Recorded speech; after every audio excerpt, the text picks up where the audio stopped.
All right, let's talk about something that so many of us feel but can't quite put into words. You know that feeling of being an old soul? I mean, have you ever just looked around and felt out of place? Like you were born in the wrong decade, maybe even the wrong century? Everyone else is caught up in the latest trends, the loud parties, and you'd rather have a deep, meaningful conversation or just some quiet time to think. It's like you're on the outside, just looking in, right? Well, here's the thing. That feeling, it's not because you're boring or antisocial. Not at all. Psychology actually has a name for this. Being an old soul has nothing to do with your actual age. Nope. It's all about how your brain is wired to process the world. We're talking about a mix of things. High sensitivity, a tendency for deep thought, and a nervous system that probably had to grow up a little too fast. So let's get into it. We're going to break this whole thing down and look at the 5 core psychological signs that might just mean you're an old soul. Okay, so sign number 1. This one's a biggie, and for a lot of people, it all starts way back in childhood. It's a psychological concept called parentification. Sounds a bit academic, but it's pretty simple. It's when, as a kid, you had to take on responsibilities that were way, way beyond your years. Maybe you were the family peacekeeper, the responsible one, basically the adult in the room. And what that does is create this thing called split maturity.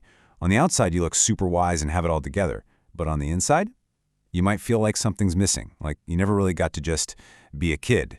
It's like you had to learn how to be strong before you ever learned how to be soft. You built this armor to get through things. And that weight, that feeling of responsibility, it doesn't just go away. It sticks with you long into your adult life. All right, let's move on to number 2. This really ties into how you handle your social life. You know, how you connect with other people. Now here's a huge misconception. People think old souls are bad at socializing. That's not it at all. It's not about a lack of skill. It's about a lack of patience for shallow stuff. Small talk? It can feel absolutely exhausting, right? Because your brain is just wired for more. You're not collecting friends. You're looking for quality, for that one deep, meaningful bond. It's all about choosing the clarity of a real connection over all that social noise. Okay, so for our third sign, we're shifting gears a bit. We're moving from how you deal with people to how you deal with information. It's a very specific way of thinking. There's this term for it, hyperconnectivity. Basically, it means your mind is always connecting the dots. It can't rest until it sees the whole picture. So you don't just hear the words someone says, you're constantly reading between the lines. You pick up on the tone of voice, the body language, all the little things that most people just ignore. And this isn't just overthinking, it's actually a super high level of emotional intelligence and active observation. And that's really the heart of it, isn't it? You can't just take things at face value. You're always digging for a deeper meaning, for a level of understanding that, let's be honest, a lot of people find kind of intimidating, or they just don't see the point. All right, number 4, this one's huge, especially today. It's all about where you get your sense of self-worth from. And let me tell you, this is a seriously rare trait in our hyper-connected world. I mean, think about it. Our whole world is basically built on external validation. Likes, comments, getting that public thumbs up. But if you're an old soul, you just operate differently. You have what psychologists call an internal locus of evaluation. Fancy term, but it just means your compass for what's good or right is inside you. Your sense of accomplishment doesn't come from a cheering crowd. You judge yourself by your standards. You're probably pretty private, too. You don't feel the need to broadcast every little thing to feel like it matters.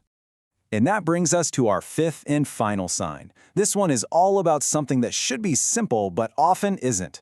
Rest. It's about solitude and how you actually recharge your batteries. So let me ask you, does the idea of just doing nothing kind of freak you out? If it does, you're not alone. This is super common for old souls. Remember that early responsibility we talked about? Well, because of that, your nervous system might have learned to associate being still with danger or neglect. So your mind is just always on, always churning, because sitting still can feel unproductive or even unsafe.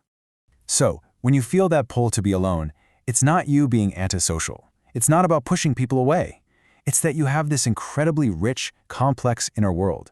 And sometimes, socializing just interrupts that. You're not hiding from the world. You're protecting that inner space, a place that's often more stimulating and peaceful than anything happening on the outside. Okay, so if you've been sitting here nodding your head thinking, yep, that's me, it is so important to hear this next part. We have to reframe all of these things. This is not about a flaw. It's not something that's wrong with you. It's about recognizing a really profound strength.